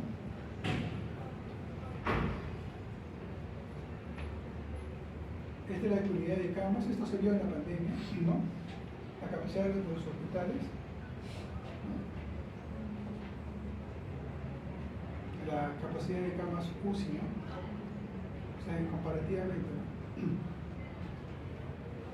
¿Qué alternativas a camas hospitalarias usamos nosotros? Estos criterios se están usando, ¿no? El médico de familia. Por eso que esta profesión es nueva, ¿no? La idea es que este tipo de profesional vaya a hacer la visita, pues, como en otros países, ¿no? Es el médico de familia, es el médico general especializado, ¿no? También para que vaya a camas hospitalarias, las cirugías ambulatorias, porque no todas las cirugías requieren estancia hospitalaria, ¿no? Entonces se crean las cirugías ambulatorias. Son estrategias que deberíamos implementarlo, pero que no se implementan al 100%, ¿no? Por eso que usted va a ver que los hospitales se sigue usando el mismo quirófano para cirugías que deben ser, tienen su día exclusivamente, cuando lo que deberían hacer es, deberíamos tener hospitales que tienen cirugía de día nada más, exclusivamente, ¿no? Que son las cirugías programadas.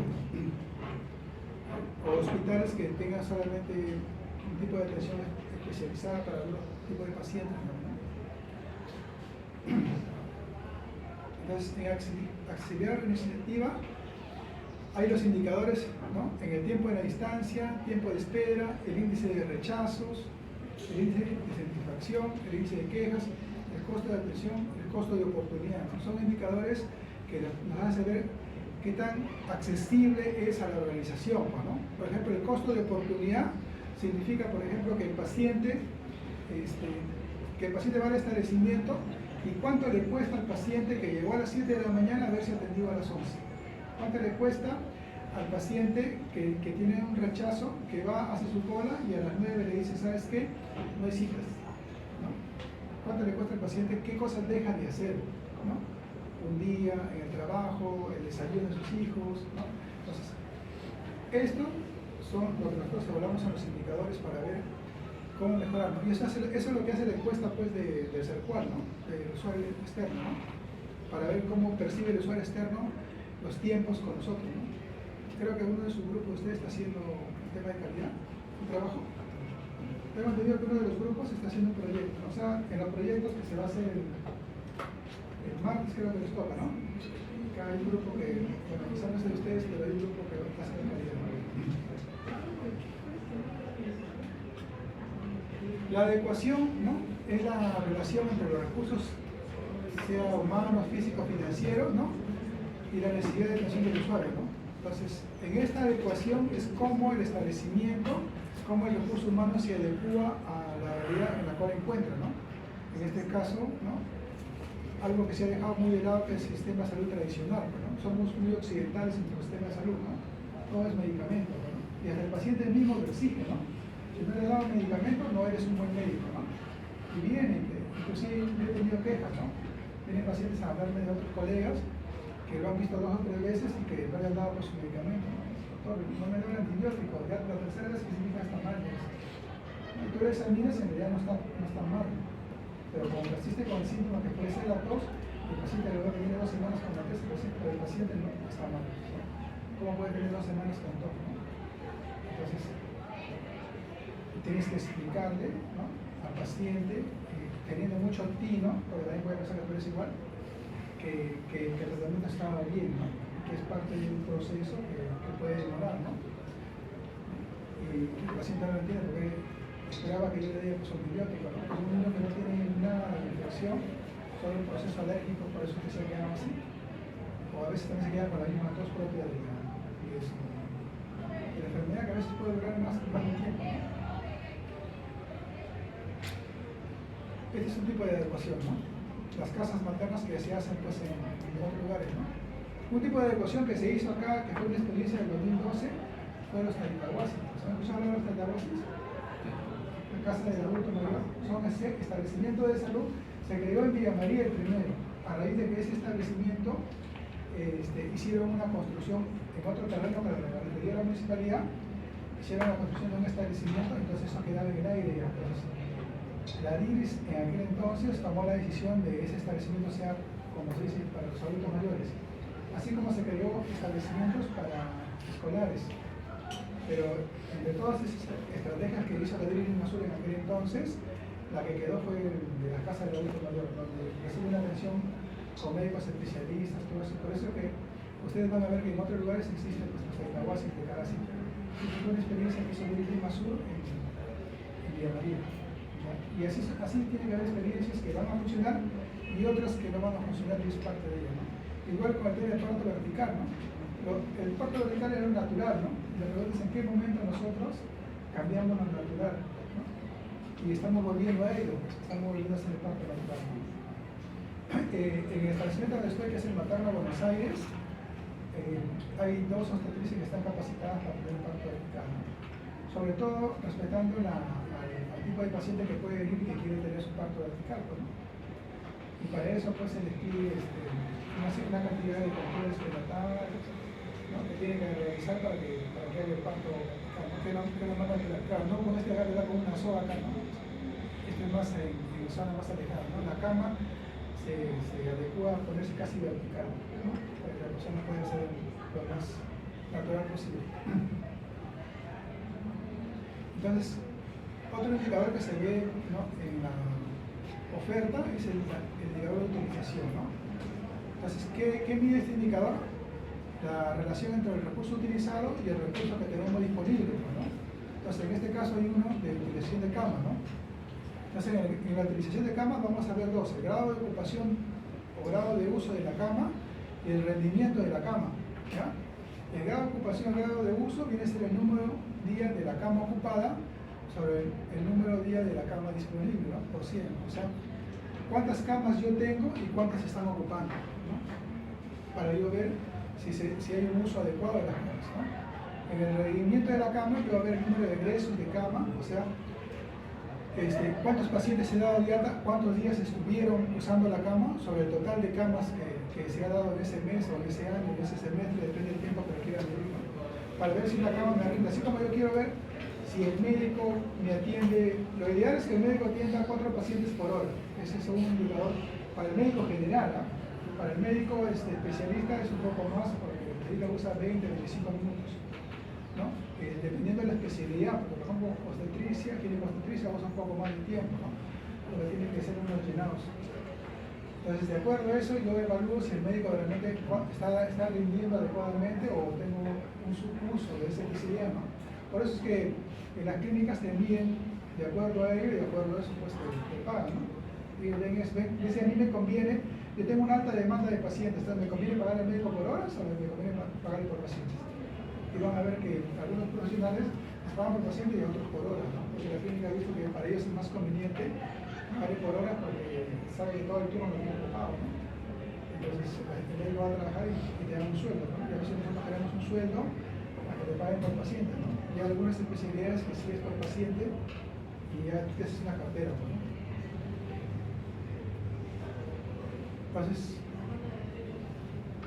para ver el número de camas, esta es una foto de Loaiza, ¿no? O sea, no Loaiza, sus pabellones. El 2 de mayo también es igual, sigue manteniendo pabellones, ¿no? Antes inclusive, en algún momento, en la época ya casi por el debate de Fujimori, ¿no? 2099, así, casi por ahí, llegó un momento que tanto eran los partos que se usaba, o tanto no había camas, mejor dicho, que se usaban las camas que le llamaban duplex, o sea, 2 pacientes por cama. Llegó ese momento, ¿no? Claro que después ya se hizo la norma, todo se estableció que eso no era bueno, no estaba bien. Entonces ahora es una por cama, ¿no? Las camas presupuestadas van a ser los días de las camas disponibles, ¿no? O sea, cuántas camas tiene cada lugar y de acuerdo a ese presupuesto, ¿no? Y el censo diario de pacientes, que es lo que hace el personal de salud para ver todos los días, si yo tengo 16 camas, todos los días cuántas se han usado, las 16 o menos, ¿no? Todos los días, un censo diario que normalmente lo hace enfermería, ¿no? Y los egresos hospitalarios son las estancias hospitalarias, o sea, se refiere a cuántos días han ocupado la cama, ¿no? Es diferente neonatología, es diferente obstetricia, es diferente cirugía, ¿no? Es diferente de medicina, porque cada uno ingresan a la estancia hospitalaria por diferentes morbilidades. Por ejemplo, no es lo mismo que las camas para las gestantes que dan parto normal, porque la mayoría de veces al siguiente día se van de alta las gestante y el neo. Entonces el egreso es un día y un grupo es, aunque no se quedan más días, para todos los que se complican, ¿no? Que no es lo mismo cirugía, ¿no? Entonces cirugía no es lo mismo las subespecialidades, ¿no? Que normalmente necesitan inclusive hasta camas UCI, está reservada y a veces que tiene que hacer el servicio, una cama la tiene que tener guardada 2 días o no la está usando porque sabe que van a operar a un paciente delicado, ¿no? O un paciente que tiene un problema que requiere cama UCI, pues que va a bajar y que necesita una cama, ¿no? Entonces, mientras ese esquema no se cambie, seguimos usando los mismos recursos para cualquier patología, ¿no?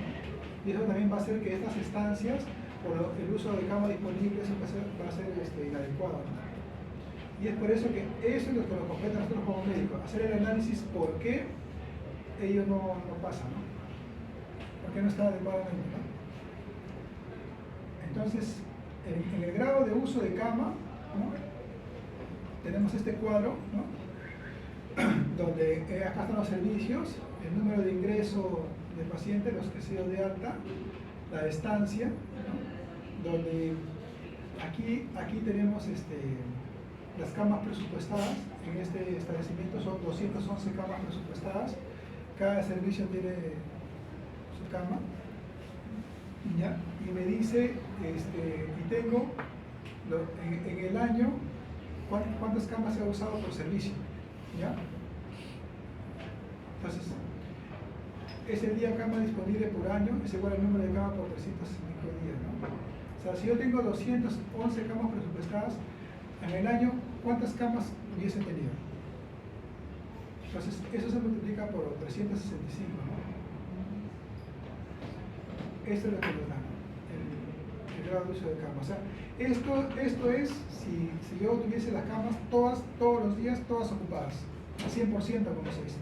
Porque este va a ser el valor por el cual se miden los demás, pues. Si es que yo quiero ver si es que están bien. Entonces, yo quiero ver el grado de ocupación. Entonces, cuando yo quiero ver el grado de ocupación, me fijo el número de día cama ocupada por el número de día cama disponible, ¿no? Por 100, ¿no?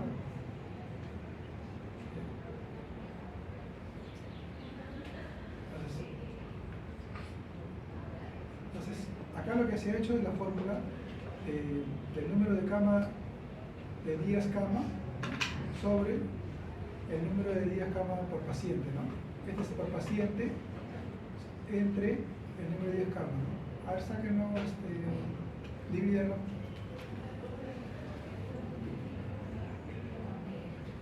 Y lo multiplica por 100.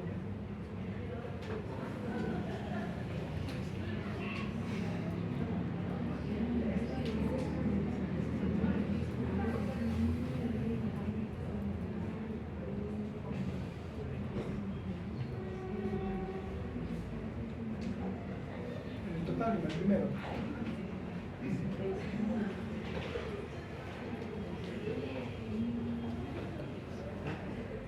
Porque de acuerdo a estos resultados, yo me voy a preguntar, ¿cuál es el grado? Primero tengo que saber cuál es el grado de uso normal de camas. ¿Cuál es lo óptimo? ¿Cuál es lo óptimo? ¿Sabe cuál es lo óptimo que tienen que usar las camas? Lo óptimo es el 95%, pero algunos consideran también lo adecuado. Entonces, que sea más del 80% lo consideran que está bien, el uso de camas. Quiere decir que si tú estás por debajo de ello, quiere decir que no estás utilizando bien tus camas. Entonces la pregunta es no ver un número, sino ver por qué lo estás usando. Es cierto que no tienes pacientes, rechazas pacientes, o los pacientes pasa algo, o tus camas están malogradas. A pesar que te dice que tienes 212 camas presupuestadas, no necesariamente significa que tengan las 212 bien. Quizá en el transcurso del año se han ido malogrando tus camas. Entonces al final no has tenido 211 como se dice, funcionando, sino los 100, 250 nada más. Y ha habido días que has tenido que arreglarlo, ¿no? Pero por ejemplo, acá hay un servicio de neonatología. Sí tiene 91% de uso, ¿no? Pero si hay un neonato, tiene que haber una puérpera, ¿sí o no? Pero hay 71 de puérpera, ¿no? ¿Sí o no? Se supone que se van juntos, entre comillas. Pero la pregunta es, ¿por qué neonatología tiene 91? O sea, se ha usado la cama adecuadamente y ¿por qué obstetricia no? Entonces, eso es lo que nos corresponde a nosotros como profesionales, hacer el análisis por qué. Eso es lo que ustedes, al ver estos números, ustedes como gerentes van y tienen que ir a averiguar con la jefa de servicio qué pasó, por qué no se han usado las camas adecuadamente. Ese es el análisis que hacemos. No solamente vemos los números y decimos, no, este está bajo, hay que sancionarlo. No. Primero hay que enterarnos por qué no se han usado las camas adecuadamente. Por ejemplo, cirugía pediátrica, que es mi especialidad, ¿no? Tiene 37.2 de grado de uso, ¿no? ¿Por qué está tan bajo cirugía pediátrica? ¿No? Después, otro indicador, ¿no? Es el porcentaje de ocupación de cama, ¿no? Número de pacientes por día, eso es lo que, sobre el número de días de cama distribuido por 100, ¿no? Acá está, en el hospital consideran 85-90%, el instituto también, ¿no? ¿Y qué va a medir este porcentaje de ocupación de cama? Mide el grado de ocupación de cama hospitalaria expresado en porcentaje, ¿no? Esta es la guía del MINSA, la cual habla sobre indicadores, ¿no? Si ustedes en algún momento les gusta y quieren saber un poco más y evaluar, eso está establecido, ya está escrito en realidad, ¿no? Acá está el grado de uso de cama semestral, ¿no? En este caso, como en el anterior, hablábamos de un tema anual, ¿no? Pero en este caso se habla de un tema semestral, ¿no? Entonces el número de camas ya no es por 365 días, sino por 181 días nada más, ¿no? Después, yo quiero saber el rendimiento de una cama. Para saber el rendimiento de una cama, yo tengo que saber el número de egresos, ¿no? Que es esto, sobre el número de camas presupuestadas, ¿no? Es esto. Entonces, ¿cuánto me saldría aquí en el total de camas, el rendimiento de cama? ¿Cuánto sale entre el egreso sobre el número de camas?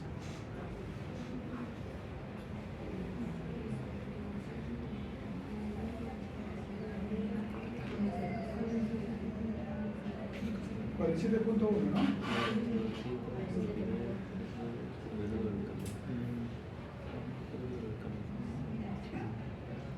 Entonces, aquí me dice cómo están rindiendo mis camas, ¿no?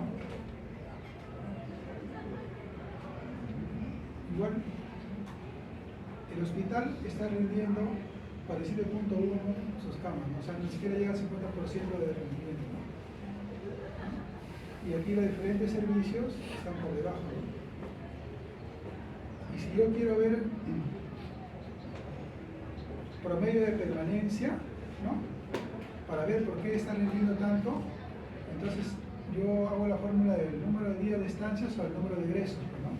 Entonces el promedio estancia es esto para el número de egresos, ¿no? Entonces yo me voy a dar cuenta que, por ejemplo, en cirugía pediátrica el paciente se queda casi 6 días por una cama, ¿no? Mientras que en obstetricia se queda 3 días. En neonatología se queda casi 5 días, ¿no? Entonces aquí lo que yo veo es cuánto tiempo permanecen en la cama cada paciente. Yo esperaba que en obstetricia se quedaran 2 días, porque normalmente es un día y un día más por otras patologías obstétricas, y en neonatología igual, ¿no? Pero sin embargo, el paciente se está quedando casi 5 días en neonatología, ¿no? Y aquí está contando todo lo que es neonatología, no te está diciendo los recién nacidos nada más, sino todo, pero sin embargo es un porcentaje alto, ¿no? Entonces la pregunta es, ¿qué dice que quizá yo tengo más pacientes con patología neonatal, ¿no? O quizá no se está haciendo un uso adecuado de las camas, ¿no? O también puede ser que a veces, y lo van a pasar ustedes cuando roten por los servicios, hay médicos que no les gusta dar algo, ¿no? Y no les gusta dar algo no por llenar, ¿no? Sino porque a veces esperan que si el paciente tiene algo, mejor que se quede un día, dicen, ¿no? Se quede un día mejor, ¿ya? Pero ve al día siguiente, porque el médico que roto el día no es el mismo al día siguiente. Y a veces dicen, no, está mejor que se quede. Mejor que entre consulta acá. Y lo hacen quedar más días, ¿no? Eso lo van a ver ustedes, ¿no? En el tema del manejo, ¿no? Que puede estar bien o puede estar mal, eso uno tiene que hacer un análisis. No necesariamente está mal, ¿no? Porque se supone que el paciente tiene que irse con su problema resuelto. Ese es el trasfondo, ¿no? Hay algunos pacientes que lo van a casi terminando de curarse, lo van a su casa que se cure ya. y lo haces por el tema de que no se contagie por una infección intrahospitalaria más que por otra cosa, ¿no? Y la extensión de uso, ¿no? En este caso hablamos de un servicio o por un periodo de tiempo, ¿no? Entonces en la extensión de uso vamos a ver el número de atendidos o atenciones, número de consultantes sobre la población objetivo, ¿no? Esa es la extensión de uso, ¿no? Entonces en esta extensión de uso, por ejemplo, siguiendo el ejemplo que estábamos viendo que al inicio del 10 cuadro, ¿no? Aquí vemos los atendidos y vemos las atenciones, ¿no? Los atendidos siempre van a ser menos, ¿no? Porque son los pacientes nuevos o los regresantes, ¿no? Son los atendidos, ¿no? Los continuadores son las atenciones, ¿no? Si hago extensión de uso, ¿no? Yo voy a ver que aquí tiene una concentración del 3.7, ¿no? ¿Qué significa eso? De que este paciente ha usado el establecimiento 3 veces al año siquiera. Ha venido 3 veces al año. O los pacientes que han venido siquiera han venido 3 veces al año, ¿no?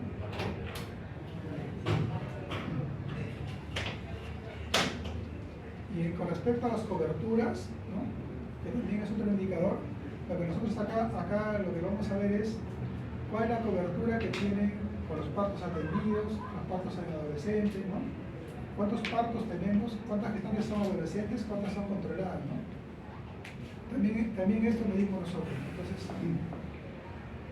en gestantes adolescentes, lo que nosotros vamos a medir son las gestantes atendidas. Recuerden, en este caso siempre se mide de nuevo, ¿no? Sobre el total de gestantes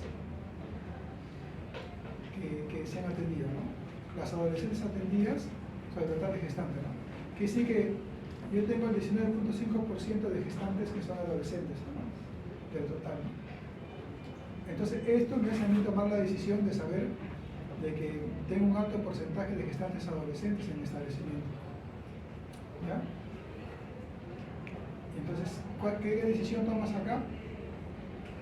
Los colegios, ¿no? Porque tienes que prevenir antes de, ¿no? En los colegios secundarios lo tienes que prevenir, ¿no? Charlas para cuidados, el método de relaciones, el uso de los métodos de prevención, ¿no? Y también indicarle cuál es la importancia de no salir embarazado adolescente, ¿no?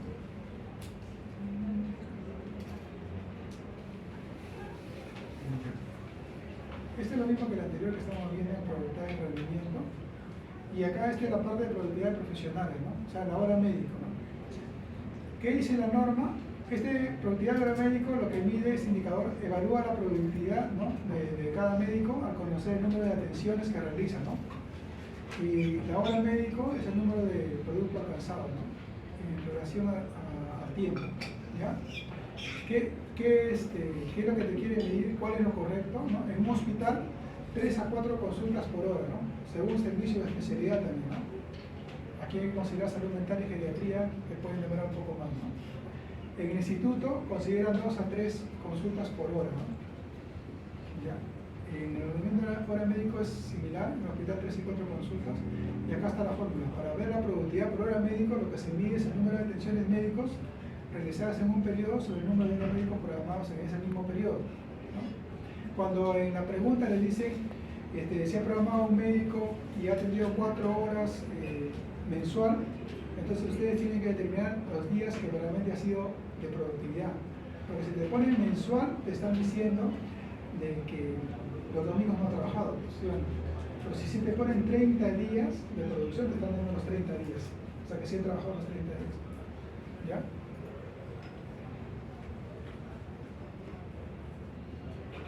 Bueno, estas son las fórmulas que están acá atrás, solamente se repetido el número de horas médicos, ¿no? En el caso de las atenciones, la concentración, ¿no?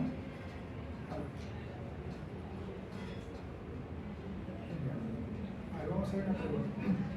¿Cuál de estos factores no conforman factores de la oferta? De la oferta: infraestructura, instituciones, tecnología, eficiencia. ¿Cuál no constituye un factor de la oferta?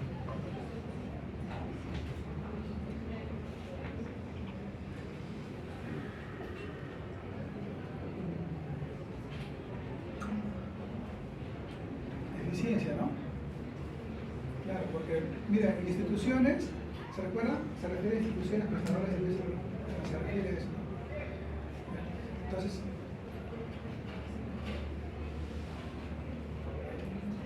ya, esta segunda. A ver, ¿cuál es el porcentaje de ocupación de un servicio, no? Si tuvo 700 pacientes al día y una disponibilidad de camas útiles disponibles de 1000.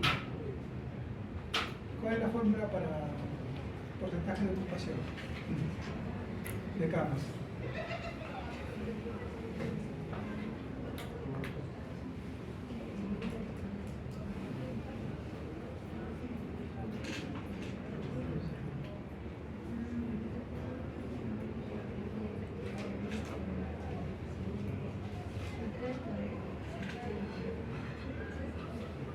¿Cuánto le sale?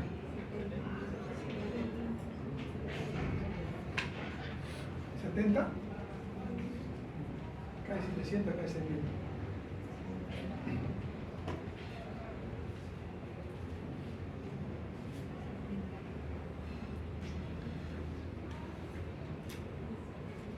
¿Le sale o no? 70, ¿no?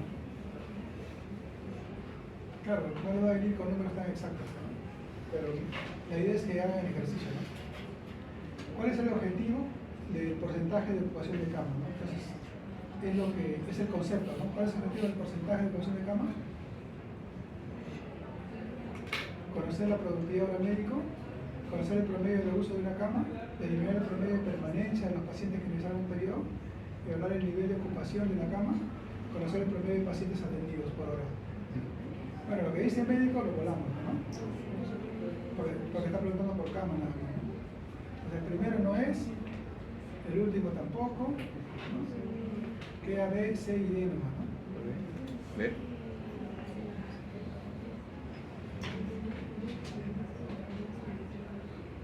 El nivel de ocupación de las camas, ¿no?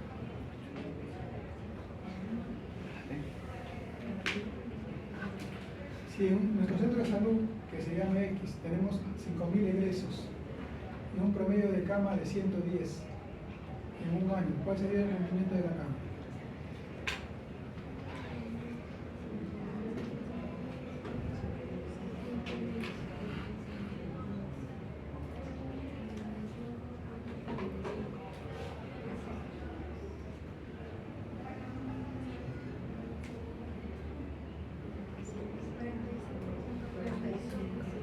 La C, ¿no?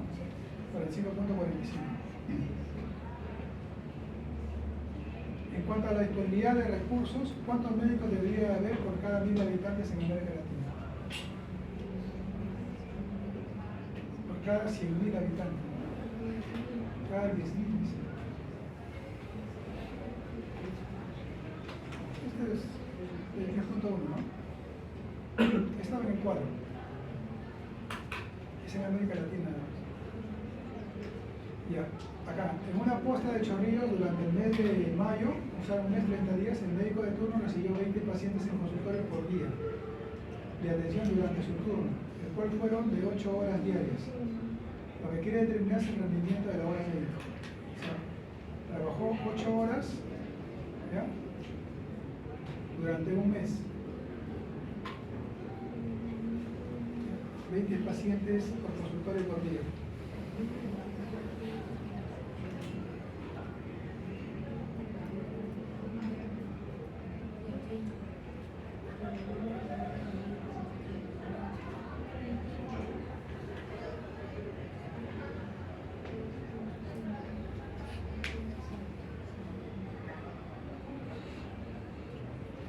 No se olviden que cuando le digo mes, ¿cuánto es? ¿2.5?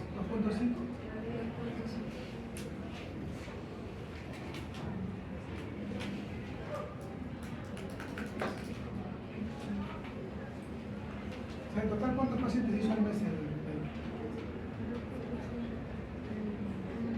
¿Por cuánto multiplica? ¿Por 30 o por 25? Si lo multiplican por 30, él ha hecho 600 pacientes al mes. ¿No?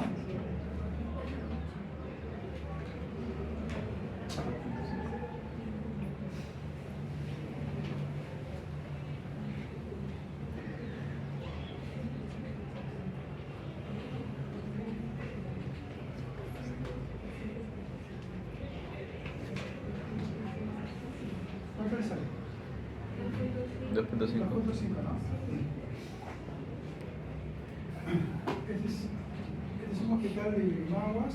Su extensión de uso anual es del 80.6%, ¿no?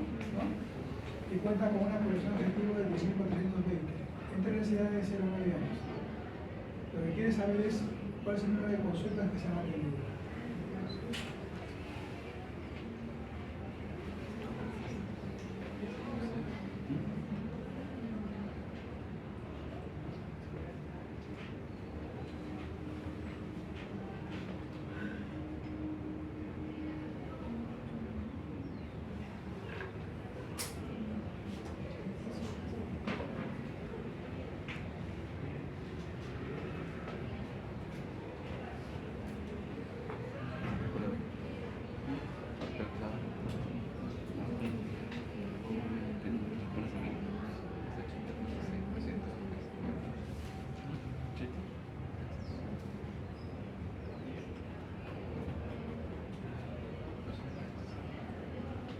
Es regla de 3, ¿no? ¿Cuánto le sale? ¿C o B? ¿B o C? O ninguna.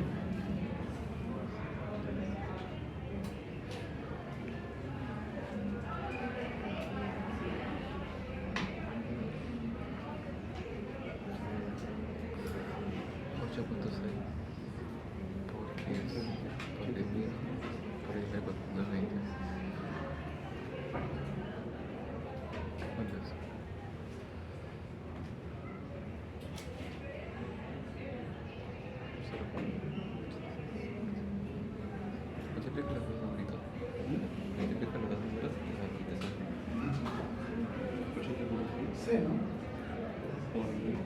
¿C? ¿Está bien? Esto, relaciona los términos con su fuente de información. Camas presupuestadas, egreso hospitalario, censo diario del paciente, relaciones con día de cama disponible, paciente día cama, o día cama ocupada, que es lo mismo, o estancias hospitalarias. Camas presupuestadas, ¿con cuál va? ¿Con camas disponibles, con camas ocupadas o con estancias hospitalarias? Las camas presupuestadas son todas las camas que tienes, ¿no? Estas son las camas disponibles, ¿no? Entonces, 1A. ¿La tienes A o B? 2. Egresos hospitalarios, o sea, las altas. ¿Con qué va? ¿Con paciente día cama o cama ocupada o con estancia hospitalaria? Egresos. Porque censo, ¿con qué va censo?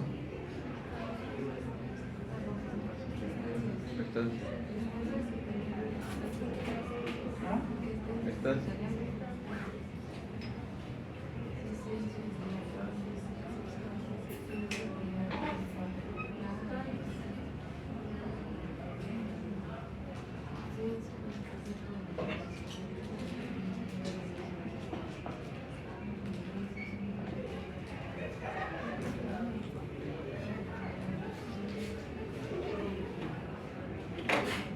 Censo va con estancias hospitalarias. O sea, la 3 es con la C. La 3 diré, no, censo va con paciente día cama, pero no es que la enfermera lo censa todos los días. Y egresos va con estancias. O sea, la respuesta es la A.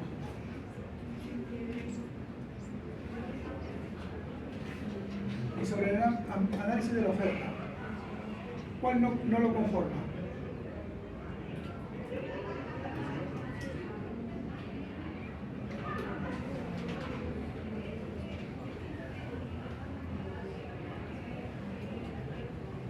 Está fácil, ¿no?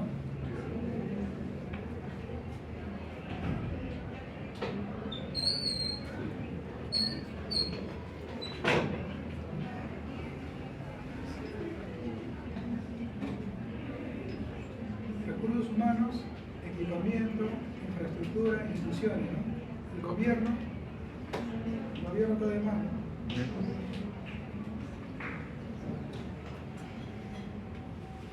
Y la 10. ¿Cuál es la respuesta ahí?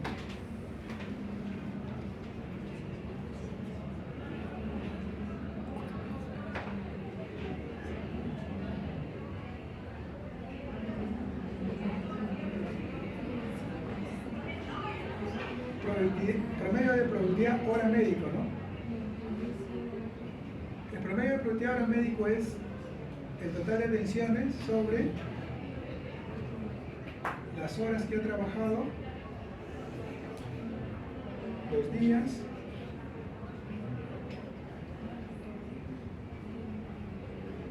Por día, ¿cuánto es? 363. 0 por 10. 60 por 4.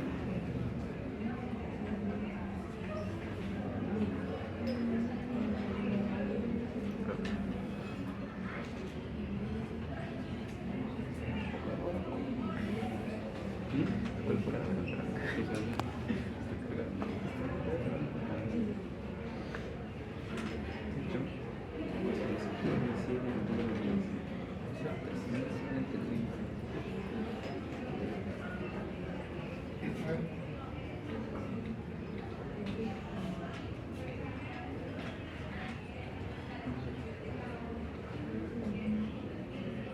acá está, ¿verdad? Productividad hora médico, ¿no? Total de atenciones, los días programados por 4 por 11, ¿no? Porque se supone que no se considera los 12 meses, porque considera que un mes es el de vacaciones, ¿no? Que tenemos todos. Considera por 11. El rendimiento hora médico es total de atenciones y es trabajado por 4 por 11. Entonces, si a esa fórmula ustedes lo ponen acá,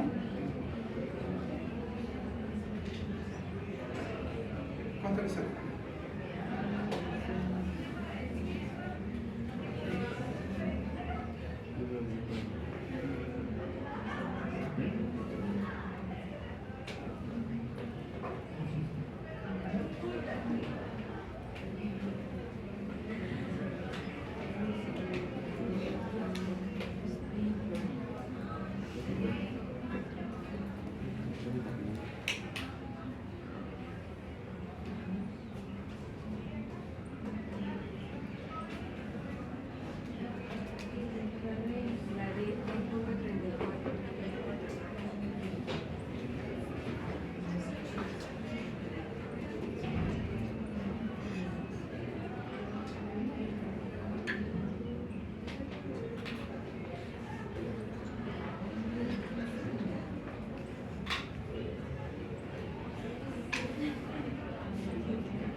¿Ya salió?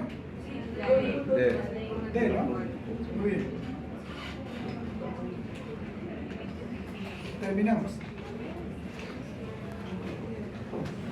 No sé si levantarse, dando tiempo.